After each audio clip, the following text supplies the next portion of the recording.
Just past midnight on Wednesday, the lights inside the Apostolic Palace were still burning. Pope Leo XIV sat alone behind his desk, facing a black folder sealed with red wax. Inside were the names of 7 cardinals accused of financial corruption, hidden properties, institutional cover-ups, and payments connected to silenced victims. A senior official stood across from him with an arrest order ready for his signature. "Holy Father, sign it. Arrest them publicly. Arrest them now." The Pope did not reach for the pen. He studied the folder, closed it with both hands, and gave a single answer: no.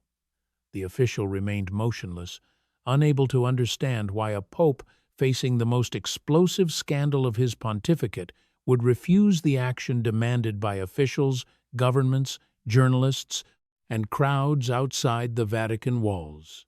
Leo XIV was not protecting the 7 cardinals. He had already begun to suspect that the folder had been placed before him for a different purpose.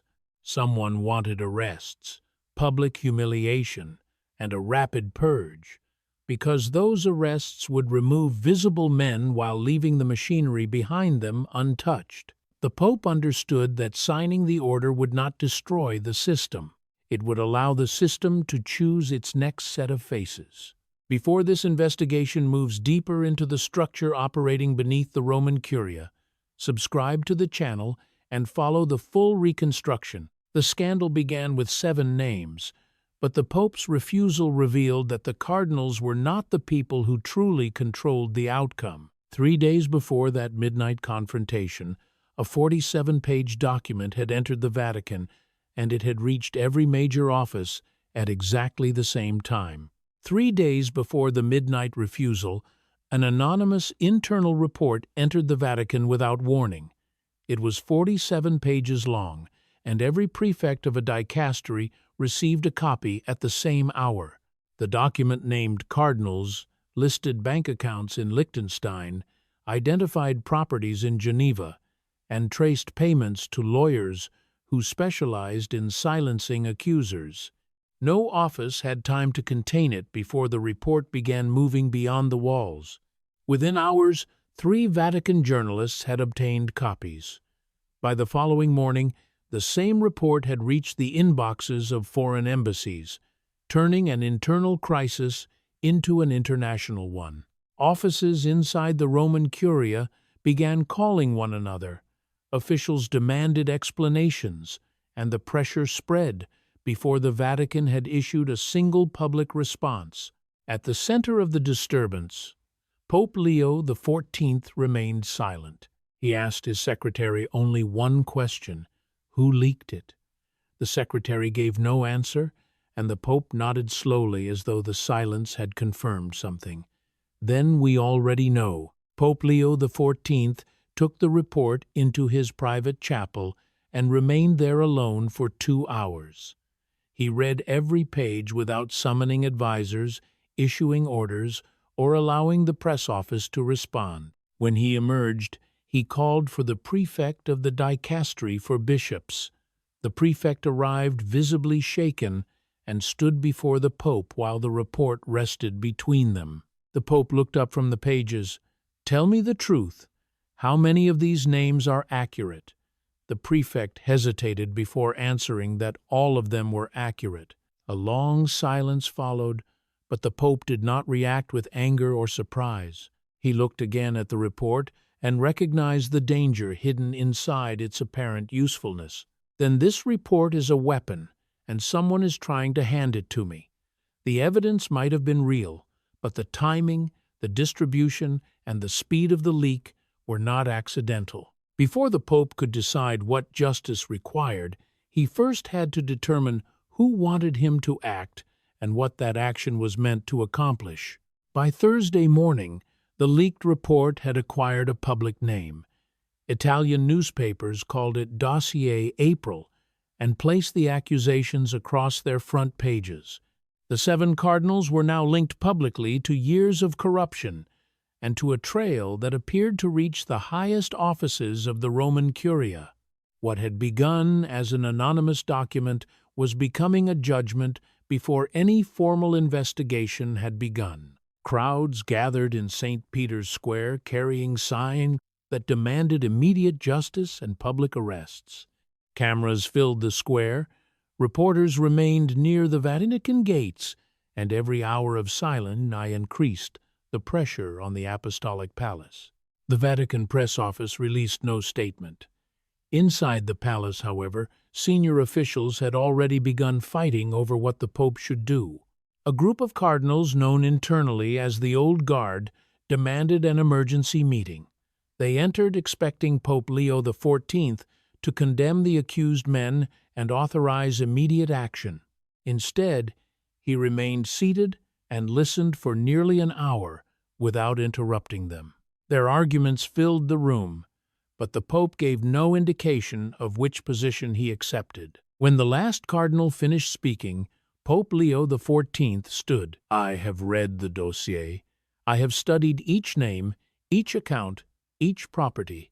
The room became silent as the cardinals waited for the order they believed was coming. "And I will not act on it." One cardinal rose immediately and insisted that the Vatican could not remain inactive. The Pope did not raise his voice or retreat from the decision. "I did not say nothing. I said I will not act on this." He turned toward the men around the table and forced them to confront the question they had avoided. This document was not given to us by accident. The meaning of the refusal moved through the room slowly. The dossier had arrived everywhere at once, reached journalists and embassies almost immediately, and created public demands for a predetermined response.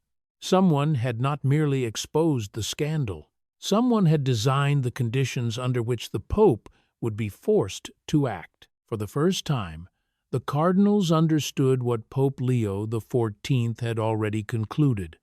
Dossier April was not simply a leak, it was bait, and the 7 names were positioned to make the Pope strike before he knew who had built the trap. That same night, Pope Leo XIV received a visitor whom the Vatican rarely allowed into his private quarters. He was a layman and a former magistrate from Milan, a man the Pope had trusted quietly for more than a decade. Years earlier, the magistrate had prosecuted some of Italy's most complex financial crimes and had watched banks collapse, ministers fall, and entire networks unravel because of a single document placed in the correct hands. The public believed he had retired in 2017. In reality, he had continued working with the future Pope on a private project that had never been entered into any archive and had never been disclosed to the Vatican Secretariat of State. His assignment that night was narrow. He was not asked to prove that the dossier contained corruption. He was asked to find the lie. The magistrate knew that even a largely truthful dossier could contain one deliberate falsehood. That falsehood could identify the person who had assembled the document, the target the author wanted removed, and the reaction the author expected from the Pope. He began reading after the doors closed and continued through the night. Every name, transaction, property, and accusation had to be compared against the pattern behind the document. By dawn, he had separated the claims into 3 categories. 3 names were accurate. 4 were partially true. 1 accusation, the most damaging in the entire dossier, had been fabricated. The false accusation did not target a member of the Old Guard. It targeted a cardinal who had recently broken ranks with them and begun supporting the reforms of Pope Leo XIV. The document had been designed so that a rapid arrest order would remove guilty men and one strategically placed ally at the same time. The Pope would appear decisive while weakening his own position from inside. The magistrate looked across the table. "Holy Father, this is not a leak. This is a trap." Pope Leo XIV gave a single nod. "I know." The fabrication confirmed his suspicion, but it did not yet reveal the identity of the people behind the operation. Someone knew the internal divisions of the Roman Curia, understood which cardinal had changed sides, and believed the Pope could be manipulated through public pressure. The next task was no longer to read the dossier. It was to identify who had built it. By Friday morning, the crisis had moved beyond the Vatican. European diplomats began calling, and 3 governments demanded a formal response from the Holy See. A French foreign minister sent a private envoy carrying a direct message. If the Vatican did not act publicly within 72 hours, French financial regulators would begin acting themselves. The German Bishops' Conference issued a statement calling for transparency. A Spanish minister of justice delivered a quieter warning through diplomatic channels. The Italian state opened a preliminary inquiry. The pressure was no longer limited to angry crowds or newspaper headlines, because foreign institutions were now preparing to intervene. Inside the Vatican, the behavior of the accused cardinals made the situation more unstable. One of the 7 gave an unauthorized interview and claimed that the Pope was isolated and out of touch. Another resigned without warning and left for Switzerland. Every departure and public statement made the silence of the Apostolic Palace look more difficult to defend. Reform-minded officials entered the Pope's office and urged him to act before the Vatican lost control of the crisis. They told him that the people wanted arrests and that the faithful wanted justice. Pope Leo XIV answered without raising his voice. The faithful want truth. Arrests are not always truth. He rose from his desk and told them that moving immediately would serve the people who had constructed the trap. Then he walked to the window overlooking St. Peter's Square, where cameras and reporters remained in place below. "They want a show, a scandal, a purge," he said. "And then, when the dust settles, the same hands will still hold the same files."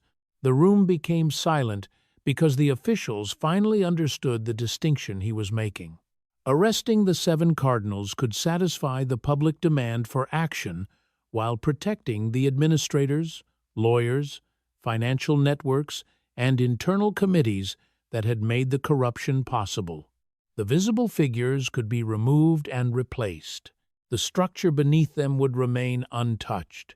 Pope Leo XIV had decided that he would not give the architects of the crisis the outcome they expected. Before he punished the men named in the dossier, he intended to identify the system that had selected those names, distributed the report, and prepared the public demand for arrests. The pressure outside the Vatican was approaching its deadline, but the Pope was already looking beneath the scandal. To understand why Pope Leo XIV refused the arrests, the men around him had to understand the system he believed they were facing. The Vatican was not governed only through visible offices and public authority. Beneath the cardinals stood canon law, financial structures, lay administrators, foreign donors, lawyers, and permanent committees that continued operating as public figures came and went. A cardinal could fall in disgrace while the machinery that sustained him remained in place. For decades, that machinery had protected itself by allowing scandals to rise toward replaceable men.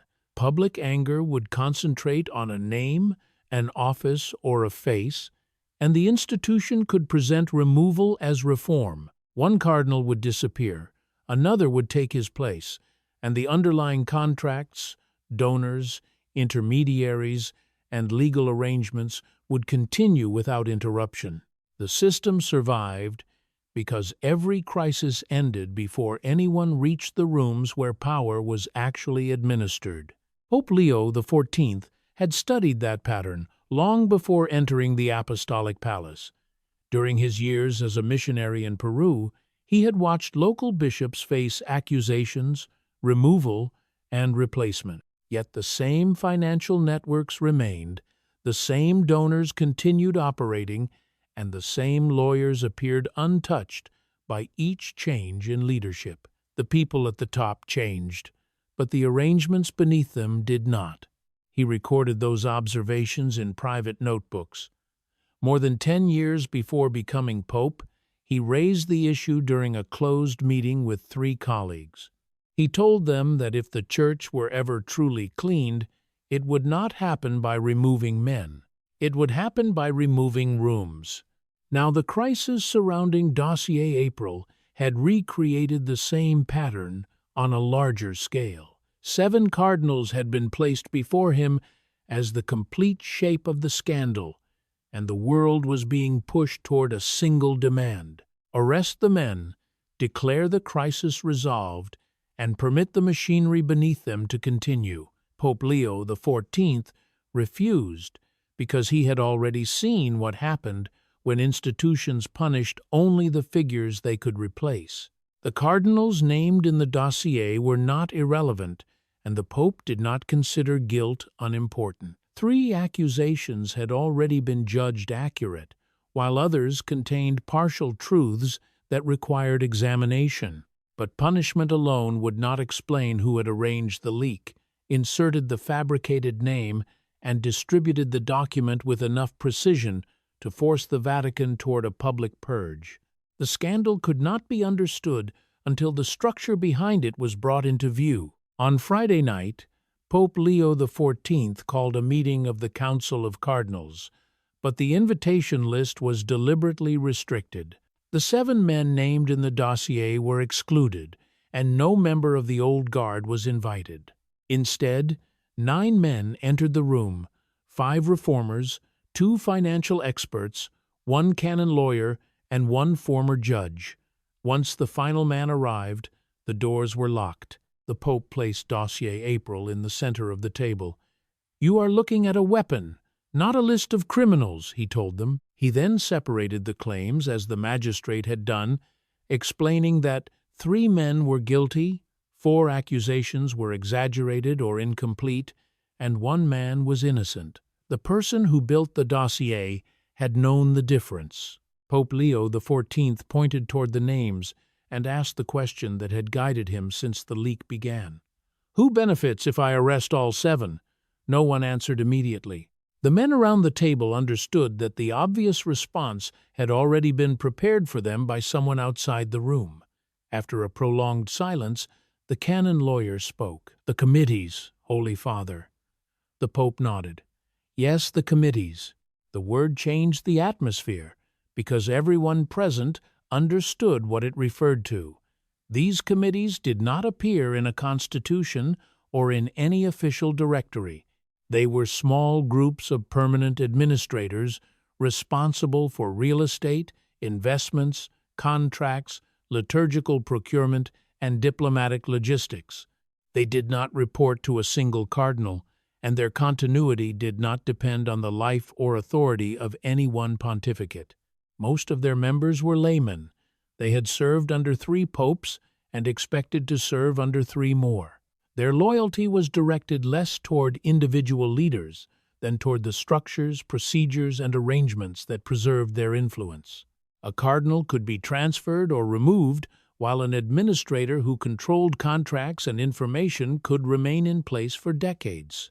Pope Leo XIV had begun mapping those committees during his first weeks in office. He had done it without public announcement and without informing most of the cardinals around him. By April of 2026, the map contained 23 names. They were the men who controlled much of the Vatican's daily operational machinery. Several of those 23 names were connected to the creation or distribution of Dossier April. That connection changed the investigation from a search for individual corruption into a search for the administrative route through which the trap had been assembled. The Pope was no longer following only cardinals. He was following signatures, contracts, internal memoranda, and transfer orders. He told the 9 men that the ink mattered more than the hand publicly holding the pen. Every authorization had moved through an office, every payment had required a process, and every protected arrangement had left some operational trace. If they followed the names in the press, they would find the scandal's visible actors. If they followed the documents, they might reach the structure that expected to survive them. On Saturday morning, Pope Leo XIV stepped before the faithful and delivered a public homily. He did not mention dossier April, the 7 Cardinals, or the investigation unfolding inside the Apostolic Palace. He said only that the Church would not be reformed by arrests, but by light. Then he added that light does not run. Inside the Roman Curia, the meaning was immediate. The Pope was not preparing a public chase built around scandal, spectacle, or rapid condemnations.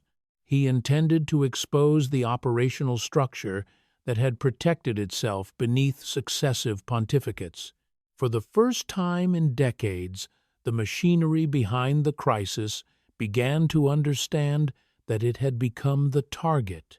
That afternoon, the Italian press published the name of a senior Vatican administrator connected to the original dossier.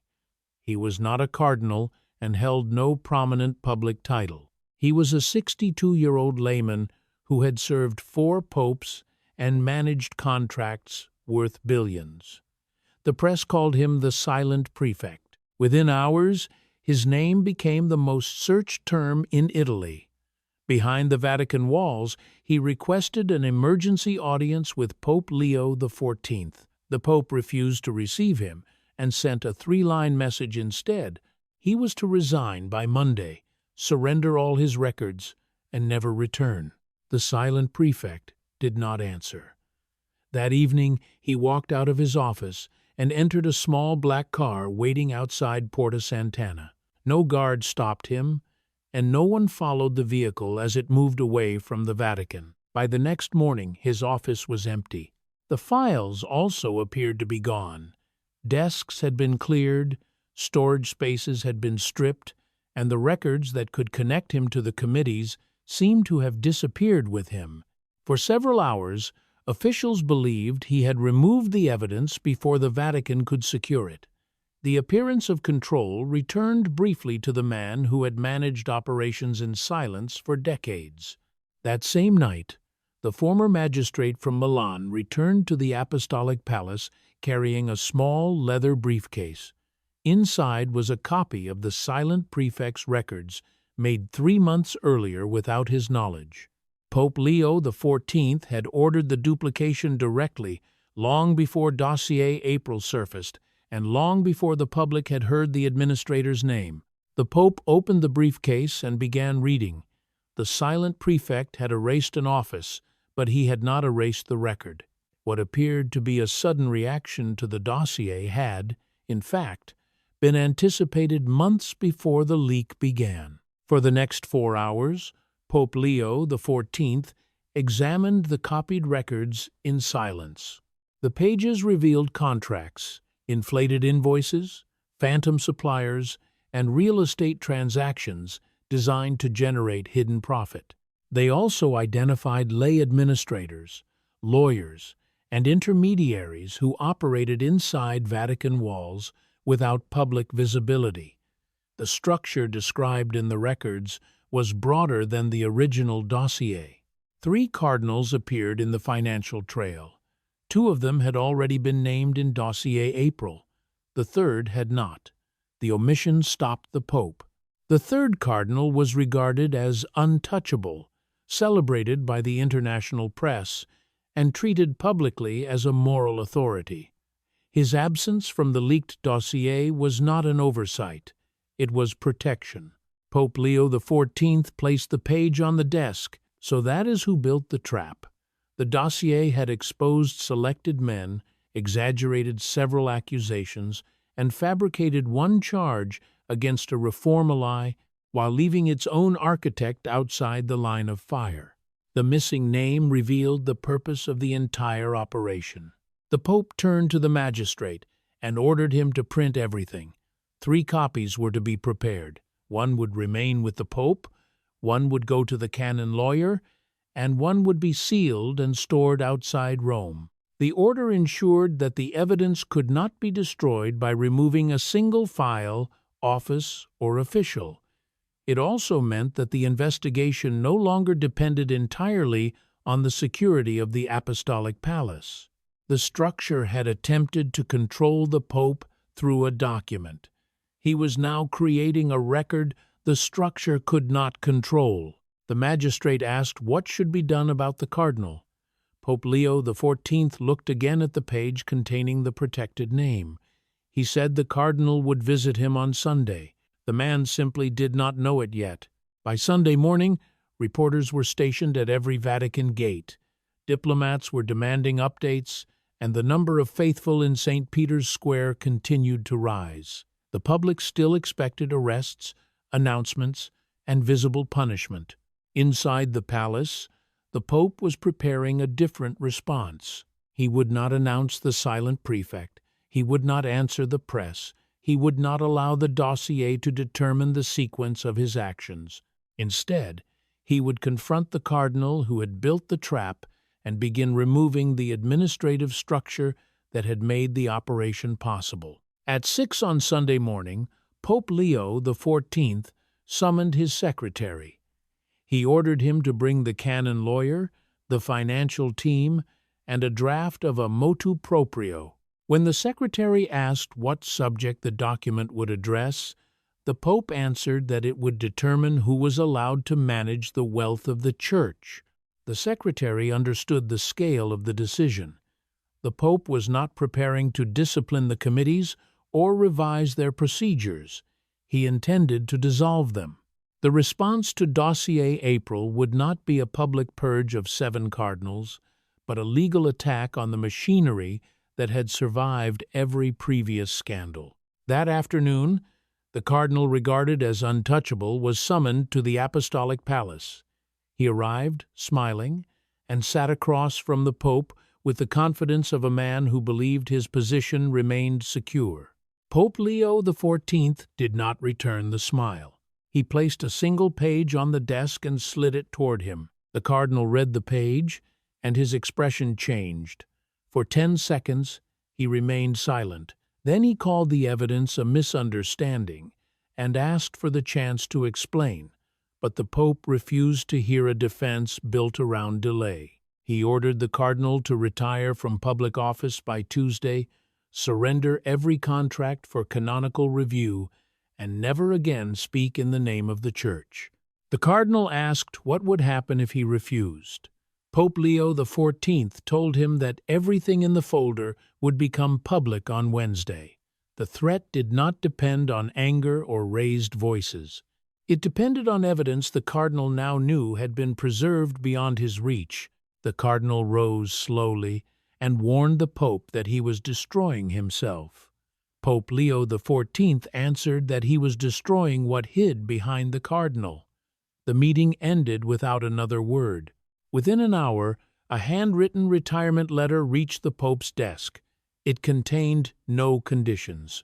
For the first time since Dossier April appeared, Pope Leo XIV allowed himself a brief and exhausted smile, but the moment passed quickly. The silent prefect and the remaining cardinals still had to be confronted. By Sunday night, 3 of the 7 Dossier cardinals had been summoned one by one. None was arrested. Each was given a choice: resign, surrender all records, leave permanently, or face full canonical and civil exposure. 2 accepted within an hour. The third refused and left the Pope's study, shouting that Pope Leo XIV was a fanatic who would tear the Church apart. The Pope did not answer him or attempt to stop the outburst. Later that night, the magistrate from Milan delivered a sealed envelope containing Italian banking records connected to the refusing cardinal. The Italian state had not yet seen them, but the documents were ready to move beyond the Vatican. By Monday morning, the cardinal was meeting with his lawyers. By Monday afternoon, his written resignation had reached the Apostolic Palace without conditions. In less than 72 hours, the old guard had lost the cardinal who built the trap, and 3 of the men used as its public targets. The visible resistance had collapsed, but the structure beneath it was already preparing another response. Late Monday evening, a cardinal who appeared on neither the dossier nor the Pope's operational list arrived without an appointment. He was one of the most influential conservatives in the Roman Curia, and he demanded to see the Pope immediately. Pope Leo XIV received him alone. The cardinal remained standing and warned that the Pope's actions would fracture the Church. He claimed bishops were being turned against one another, donors were turning against the Vatican, and entire episcopal conferences were turning against Rome. The Pope allowed him to finish without interruption. When the room became quiet, Pope Leo XIV asked whether those bishops, donors, and conferences had been uniting the Church before the crisis began. The cardinal opened his mouth, but gave no answer. The Pope then said that the visit was not truly about schism. He believed the cardinal had come to test whether he would retreat. Pope Leo XIV rose, opened the door, and told him that neither he nor the truth would flinch. The cardinal left without another word. That night, from his private residence, the cardinal made 3 telephone calls. The Pope's secretary recorded each call in a confidential log. By morning, all 3 numbers had been added quietly to the magistrate's expanding investigation. At the same time, the silent prefect began contacting allies, threatening further leaks, and speaking with journalists. By Monday evening, an Italian magazine had prepared an article accusing the Pope of purging dissent and governing through authoritarian methods. Anonymous Vatican sources compared him to dictators from the previous century. The article struck the Vatican with immediate force. Reform officials feared that the investigation was losing public support, while the Pope's enemies treated the publication as proof that resistance was working. Pope Leo XIV read the article once and placed it on the desk. "This is the second weapon," he said. When his secretary asked how the Vatican should respond, the Pope refused to issue a denial or begin a public argument. He said they would continue because they did not need to win the press, they needed to win the structure. On Tuesday morning, Pope Leo XIV signed the document that would become the turning point of the crisis. The motu proprio was 12 pages long, carefully drafted, and legally constructed to resist internal challenge. It transferred financial oversight of major Vatican operations to a new independent body composed of laypeople and clergy. The new body reported directly to the Pope and to no other office. At the same time, the document dissolved 19 permanent administrative committees. Some had operated for more than a century, surviving changes in leadership because their authority had been hidden inside procedures, contracts, and inherited arrangements. The international press described the act in competing terms. Some called it historic, others reckless, and others the most important Vatican reform in 50 years. Inside the walls, officials understood that the document was not merely an adjustment to administration. It was a controlled removal of the power structure beneath the public offices. On Tuesday afternoon, the silent prefect attempted one final move. He contacted a journalist he had used before, offered new documents, and threatened to release recordings. The journalist refused because the Pope's office had already acted first. Earlier that morning, the Vatican had published a brief statement containing 12 names. They were the members of the new oversight body, including 3 women, 2 financial regulators, and a former federal judge from Argentina. The list was built so that anyone attacking the body would have to challenge each member individually. The silent prefect understood that his final threat had lost its force. By Tuesday night, he had submitted his retirement. By Wednesday morning, his offices were under canonical seal, and by Wednesday afternoon, his name had disappeared from Vatican records. He had served 4 popes, outlasted scandals, and survived earlier purges. He could not survive a pope who refused to give the public the spectacle the structure expected. Pope Leo XIV had not removed only men. He had changed the architecture that made their power possible. Late Wednesday night, the magistrate from Milan returned to the Apostolic Palace carrying another folder. The silent prefect had transferred 41 million euros before resigning, and no one yet knew where the money had gone. 3 non-clerical names appeared in the transfer records, all with direct access to Vatican operational networks. The third name came from Peru, from a money laundering investigation that had disappeared 20 years earlier.